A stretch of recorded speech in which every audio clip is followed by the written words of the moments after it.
Molly took the night off being a runner to show me around. Even though we'd had our notebooks, we didn't really talk. In a bittersweet way, the time we spent together that day was the happiest time of my life. The way we were always touching in one way or another, holding hands, arms wrapped around each other, her head at my shoulder.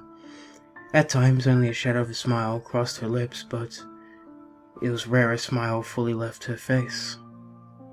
I could almost see the sparkle back in her eyes. Her happiness made my heart soar. Only Scarlett being there, alive and healthy, could have made our day together more perfect. We packed a lunch and headed to the town's best interactive park. There were several large ponds with beautiful koi that would swim right up to the surface looking for food, and if you wanted you could even brush your fingers along their scales without startling them. We picked the crystal blue pond and watched the fish as we ate. It was hard not to speak to each other, but we still enjoyed ourselves. We played footsie with each other when our hands were full of food.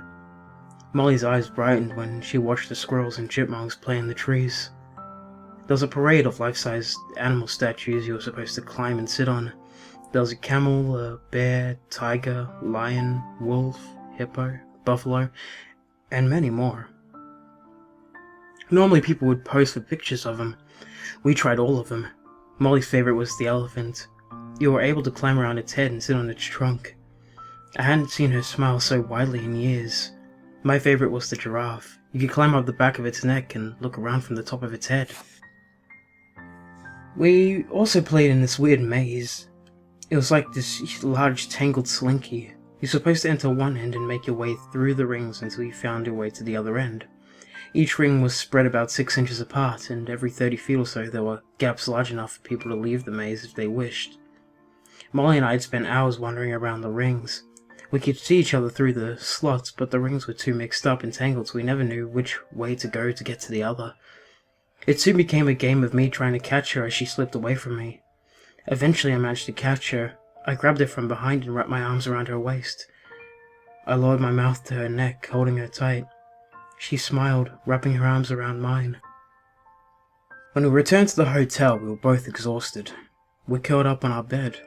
Her back pressed against my chest, her head rested on my arm. I laid my head gently on top of hers. Our legs were tangled together.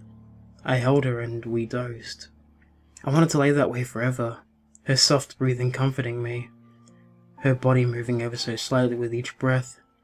She smelled so good. She didn't smell like perfume, soap, or any other artificial scent. It was just her. She smelled light and warm. Her scent seemed to fill me. I would have sworn she smelled like sunlight warming a summer breeze. She woke before I did, but the feel of her shifting in my arms eased me out of my doze. She turned until she was facing me and laid her head against my chest. I think she was listening to my heartbeat. As I slid my hands down her side, resting it on her hip, I noticed she was smiling. Late in the day, we gathered a small picnic and walked to the lake in the forest behind the hotel. We laid out a blanket in the grass, snuggling close. We watched the ducks playing in the water and ate. During dessert, a doe with her fawn walked right next to us on the way to the water. We watched in amazement, unmoving, until they disappeared back into the trees. I leaned against the tree, pulling her close to me. She leaned into me, her back against my chest. She gently laid her head on my shoulder and rested her forehead against my neck. I wrapped my arms and legs around her. Her arms wrapped around mine. We slowly rocked back and forth as the sun set behind the trees.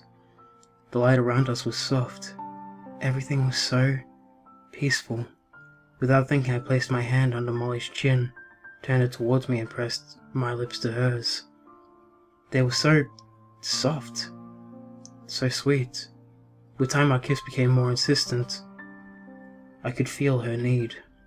She turned, wrapping her body around mine.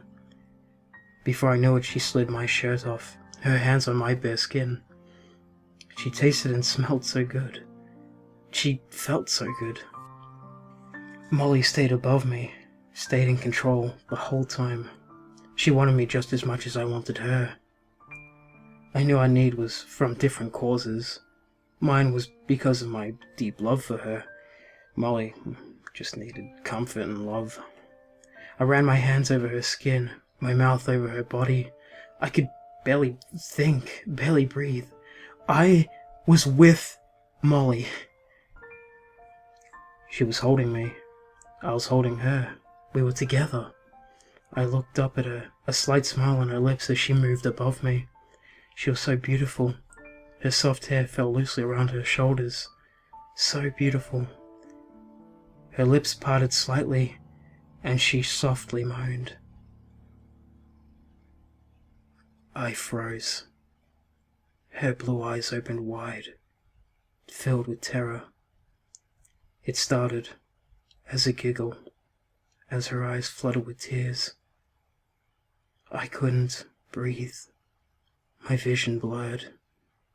I kissed her lips softly as the giggling grew, wrapped my arms around her and held her tight. She laughed and cried, holding me back just as tight. Then there was only silence.